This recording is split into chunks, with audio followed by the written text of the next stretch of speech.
Les chefs, qui depuis de nombreuses années sont à la tête de notre monde, ont formé des coalitions et des alliances pour préserver soit leur pouvoir, soit leur richesse, au détriment du bien commun. Frappés de plein fouet par un nouvel ennemi invisible, ils ont dû capituler.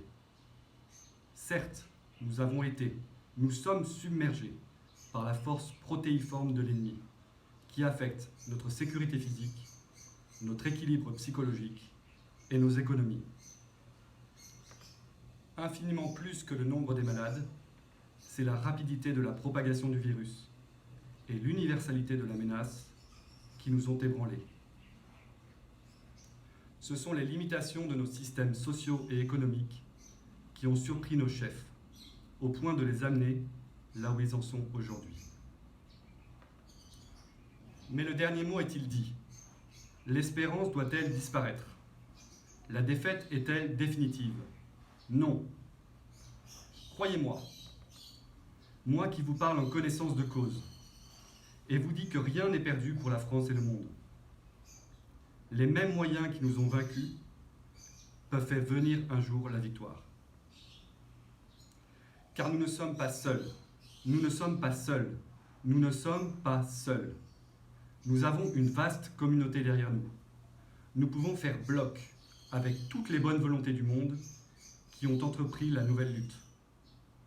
Une lutte pour un monde sain, une lutte pour un monde juste, une lutte pour la survie de notre espèce et de la vie sur notre planète.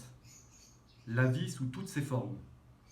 Une lutte ultime pour la survie de la vie. Nous pouvons utiliser sans limite l'immense pouvoir des réseaux sociaux. Nous pouvons faire corps ensemble, partout dans le monde.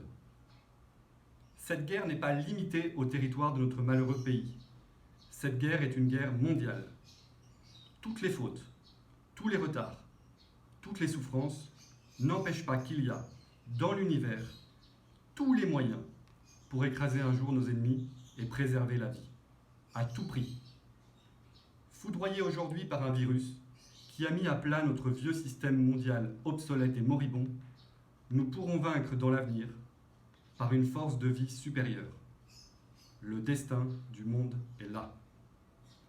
Moi, citoyen de France, et avec mes frères du monde, actuellement à Manille, j'invite toutes les femmes et les hommes de bonne volonté qui se trouvent en territoire français ou aux quatre coins du globe, avec leurs talents et leurs faiblesses.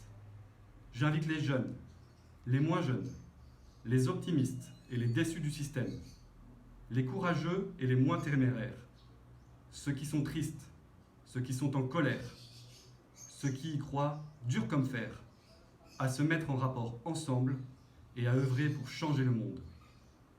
Quoi qu'il arrive, la flamme de cette nouvelle résistance ne doit pas s'éteindre et ne s'éteindra pas.